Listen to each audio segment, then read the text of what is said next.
They were playing better football. They're winning games. They're competitive. He's made a difference. If David Moyes can make a difference at Everton, why is it okay for Ruben Amorim to not be able to make a difference at Man United? Are we just continually looking at the players? And I know the players need to step up. But he also has to take responsibility for keep putting the team out in the same formation and getting the same results, the same performances.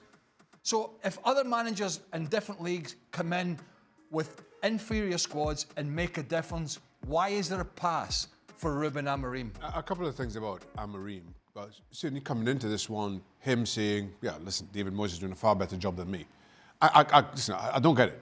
And we spoke about Amorim in weeks gone by, talking about how bad Manchester United is the worst Manchester United team ever, and just being, I don't understand that tactic. I don't understand that tactic of being as negative as he has been about his, whether it's true or not. I don't understand the tactic. Then coming into this one, understanding where Everton are, or more to the point, were, what you've been given and tasked with to come in now and then say that before the game. The other thing to this, and this is where I give a lot of the Manchester United players some credit in the second half, I have not seen a man look as beaten, a manager look as beaten coming out for a second half as Amorim looked, retaking his seat on the sideline at Old Trafford. Now, you're 2-0 down. I expect you're going and you've read the riot act, and maybe he has. But you now have to be up for the fight. You have to show your players that you're up for the fight. He comes and takes a seat on the sideline, and I cannot tell you when last I've seen a manager look as beaten. So I give Manchester United players credit in the second half for their response, because his body language suggested to me that it wasn't coming. And maybe, as Craig pointed out, maybe Jordan Pickford had a little bit to do with that.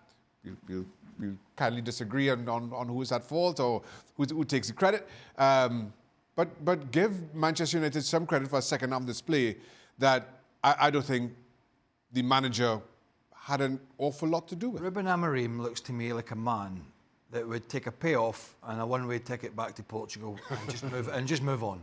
And just move on with his career, because he's lumbered them. He's found himself in a mire with this club, with this squad of players, and he's, as I said, he's not without blame because he's setting the tactics.